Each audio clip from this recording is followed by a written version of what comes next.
All right, guys, welcome back to the channel. This video is titled, She Doesn't Think Black on Black Crime is a Problem, and it comes from this man right here, Stevie Knight. Now, he was invited on the SOS cast, which is ran by this man, I believe, who runs things over there at Valuetainment Money. And this is YesJulz. I guess you could call her like a rap commentator, rap journalist. I don't know. Like she participates in events and things like that in the hip hop sphere, and I don't know who this is, but she looks familiar. I've seen her somewhere. But yeah, they're about to get into a conversation about black on black crime, rap music, things like that. Very interesting topic to me. So we're about to get into it. Don't forget to like, comment, share, and subscribe while we're watching. Now let's get into it. I was a big fan of Pop Smoke. All right, shot dead. XXX shot dead. Young Dolph. A few years ago, one of the biggest guys in the game when it comes to hip hop and money was Nipsey Hussle. Okay, so this is a continual thing. When I was a kid in the late 90s, nobody's bigger than Tupac and Biggie. Are you East Coast or you West Coast? You West Coast? I was East Coast, Miami, all right? And then the nicest guy in hip hop, Run DMC, their DJ, Jam Master Jay, shot and killed. So it's like, I feel like this is a question that is well warranted, and I feel like you guys are completely capable of answering this question. But this doesn't happen in other genres. Like, we live in Miami. I go to Ultra every year. You know, Tiesto and Cascade aren't catching beef. Like, that ain't a thing. Like, in the reggaeton world, there's no beef in that. Pop, Justin Bieber and Justin Timberlake aren't catching beef. Like, you know, even in country music. And when you talk about Second Amendment, Second, I'm a two-way guy. Like, that is country music. I got my 12 gauge, I got my shotgun, but like, Trace Atkins ain't shooting nobody. Yeah. So what the hell is going on here? Why does before he gets into his question, I love that he did that. I love how he drew that parallel to show like there's a specific problem in this specific form of entertainment. You know, like, because in music in all forms, all genres, you don't have people competing against each other and shooting each other and people getting knocked off at a crazy rate. That's not happening in any other form of entertainment that you can name except rap music. And who was rap dominated by? Black people. You know, it might be an uncomfortable truth. You know, black people do not like to talk about black on black crime, even though they know how prevalent it is. A lot of black people don't like to talk about it, but I'm a black person that just don't mind having that conversation. Does this continue to happen? But most importantly, what can be done about it? Stevie, why don't you go first? That's a lot to unpack there, man. First of all, it's like monetized, man. You know, record labels take out insurance policies on artists now because, you know, you have a high chance of getting your life taken away being a part of this genre of music now. Wow, didn't even know that. They take out insurance policies on their investments. Yeah. Of course. And then it's the dehumanization of black men. Black on black crime. It's like it's glorified, it's praised, you know, it's sexy in some people's eyes. It's sexy to be dangerous, to have a target on your back. You know what I'm saying? Like social media, men are a lot more emotional now. So you put guns. Oh, I just want to say you'll notice some skips throughout this video because this was uploaded by Stevie Knight. This video I'm watching did not come from the SOS cast. So I think he probably edited the parts where he was speaking more, just so you know. Guns in emotional people's hands, they're likely to put men are a lot more emotional now, so you put guns in emotional people's hands, they're likely to pull the trigger that much quicker. You know what I'm saying? There's no fighting, none of this rap beef anymore. And there was never no fist on fist fighting at all to begin with, man. But it's just a lot of emotional men, younger men, impressionable minds, and it's glorified in hip hop music, and you know, it's just an equation for a disaster. Yeah. I think I have a problem with the whole black on black crime rhetoric. Like, I honestly feel that we just saw somebody get put in jail for life for the Parkland shooting as well, right? And what was he, white? So she's talking about the Parkland shooter over black on black crime. You can't make that comparison. You talking about one mass shooter, comparing that to a whole culture of violence. You cannot do that. It's not the same. It's just not the same. I don't even have to explain why you can't do that, but you can't do that.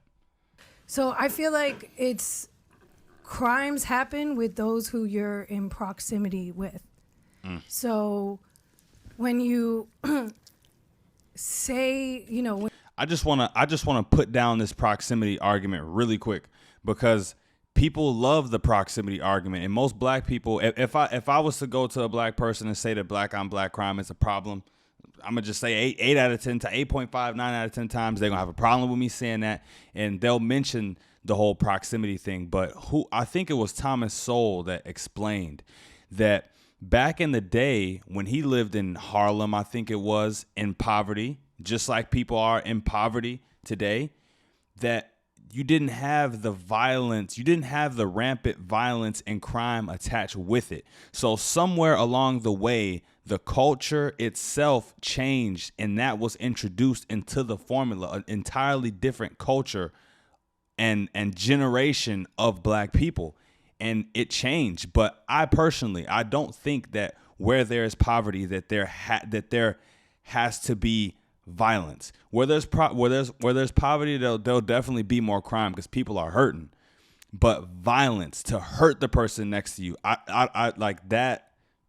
It's not excusable to me, not even by poverty. When you go into the narrative of like black on black crime, it's just, for me, like, there's nobody ever talks about white on white crime. Nobody ever talks about. And just to note, I don't know her full ethnicity, but I'm pretty sure YesJulz is white, and she has an attachment to the rap, the hip hop culture. It's blessed her with money, her job. You know how she earns a living. She earns a living off of this culture.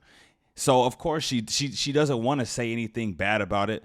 You know, that's just that guilt that she has. But you know, Latino crime, like, it's just black on black crime. Why is that? I get you. It is proximity, though. It's two things happening at once, right? Black folks in poverty-stricken areas, we're engaged in the most criminal activity when we're in these settings, right? It's class-based, racial-based. We're all in these groups, in these proximities together, man. So they run hand in hand. But when we are in these settings, black people kill the most, 4 times more than anybody, white, Hispanic, Asian, any of that. It's not like black. Exactly. And even that dispels it. Even that, thank you, Stevie Knight, because even that dispels it. The fact that black people aren't the only people in poverty, but when you look at the rates of the crimes that black people commit and the violence and etc., it's higher than everyone else's. So just because there's proximity, that doesn't mean that the statistics show that the crime rates are not the same. So if one group is standing out higher than all of the others, and that group being black people isn't even the majority in this country, then there's nothing wrong with bringing it up and having a conversation about it. Black across the board in America, but when we're in these pockets, where are those numbers coming from? I can pull the phone out for you and show you the statistics, but you know we're responsible for the most deadly crimes, most shootings, most stabbings, most murders, black people within these poverty-stricken areas. It's just both of those run hand in hand, and it ties directly into hip hop music because it's talked about in the music. So you're pretty much brainwashing children, impressionable minds, young black men to engage in this behavior as they grow up. I already told my girl that I don't like me personally. I listen to rap. But I'm 26 years old, right? You know what I'm saying? So I went through the impressionable stage where I wanted to be like rappers and stuff like that. But that's gone, you know. But I already told my girl that I don't want, you know, when we do have children, I don't want my kids listening to no rap. I don't want them on TikTok. I don't want them on none of this stuff, you know. And there's black people that look at rap in the hip hop community just like that Kevin Liles guy. It's so beautiful. They see nothing wrong with it, no fault in it at all. But you know, when you listen to what they talk about in them songs, man, that's nothing for a young generation to be listening to, looking up to, or aspiring to at all. And that's just calling it a spade a spade. You don't hear about this stuff I understand, but you don't hear about it in country music or pop music because that's not the reality of the artists who are telling their story. You hear about, oh, I cried and, you know, when my boyfriend cheated on me, or whatever it is that the trauma that, you know, the stories of these artists are. But when you talk about hip hop, I feel like these are just, you know, you see Kevin Lyles like doing interviews for this very thing right now. First of all, there's a mixture between storytelling of like what's actually happening and people speaking on their experiences, but then there's also, well, you know, I guess what you're referring to, which is like the glorification of said lifestyles, et cetera, which then comes with fabrication, and then there's a whole argument going on about like, you know, when people can tell the truth, can tell the difference between an artist that's telling the truth or an artist that's fabricating things, and when courts. I don't understand the point she's trying to make. I think she done went too long trying to explain this. Can use that in certain cases. Land the plane. Land the so it's plane. like a lot to unpack, but I feel like I don't know. Like, what do you want people to talk about?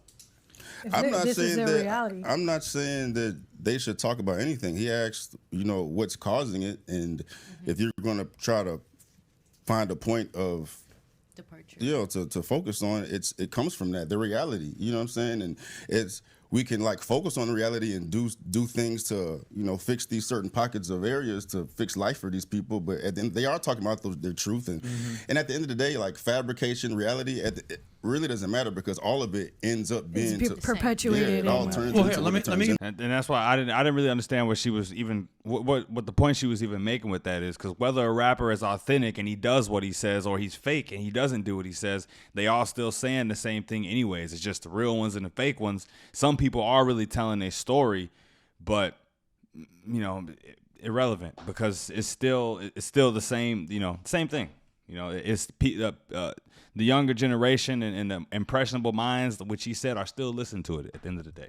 Give you some context here. I don't know, the other genres, other communities, a big problem in the black community is that when you see people succeed, they try to take you down. But where does that come from? I Where does that have no jealousy idea where that come comes from, man. Like, we are our own worst enemy. Real shit. Like, there's none of this, you know, bringing us up together, getting us all, you know, This is what to I reach will these say. higher heights, man. But A lot of people say that. A lot of black people say that jealousy comes from slavery. But I mean, even then, if you just listen to the example I said earlier about Thomas Sowell, you know, back in back in Harlem when he was growing up.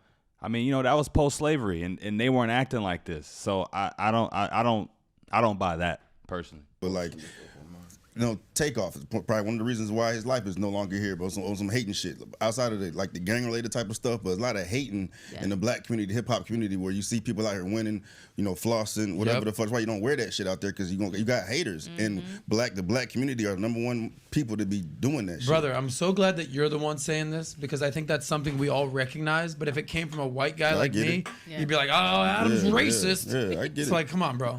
Like, but it is a real thing. It's a real thing. And is this something that you've experienced? Because you've done well for yourself. You're successful. Yeah, but do people hate on you because, like, black guys? From afar, but like my circle is cool. But you know, I can see it in other friends that I have, other successful people, and then that stuff you see on TV or movies or whatever. You know what I'm saying? You can see JFK that, was assassinated. Like, people been hating on people since Julius Caesar. Yeah, but Bro, get her out of here.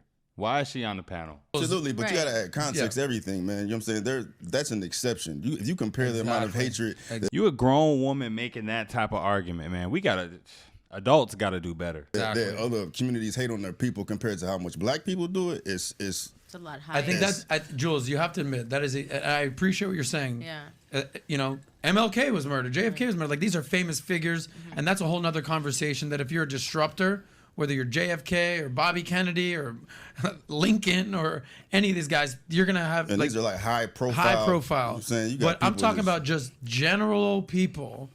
You know, there's exceptions and there's rules, and you're saying these are your words. It's definitely the rule with you know, success within the black community. Men specifically. I don't know about the females, but men absolutely. That's why you don't go in the hood or go home with all your stuff out, man. You're gonna find leeches and haters trying to take advantage of you. I don't know how that presents itself in other communities, but it definitely does in the Final black thought, community. real quick. So I do. Yeah. YesJulz brought the least to this conversation, but at the same time, she's the reason why this video was even possible for us to react to, because she didn't think black on black crime was a problem. I guess to close out, you know, in one breath, black people, we all know we all know how we know the problems with our culture, right? And we'll even admit and say like, yeah, like, you know, like yeah, but black people, we be hating on each other. But at the same time, when even another black person tries to bring up black on black crime, there's an instant like knee jerk reaction, like a cringe to being criticized. Black people have a lot of pride, but wasn't pride a sin? You know what I mean? You gotta let that pride and that ego go sometimes so you can improve. If you don't want to talk about the problem will always persist because you don't even have what it takes to speak about the problem due to the pride that you have or what the ego or whatever it may be. Yeah, man. So that's all I got on this, you know. But I really wanted to show you guys that. All right. So don't forget to like, comment, share, and subscribe. Shout out to Stevie Knight. Shout out to everybody at the SOS Cast. I'm out. Till next time. Peace.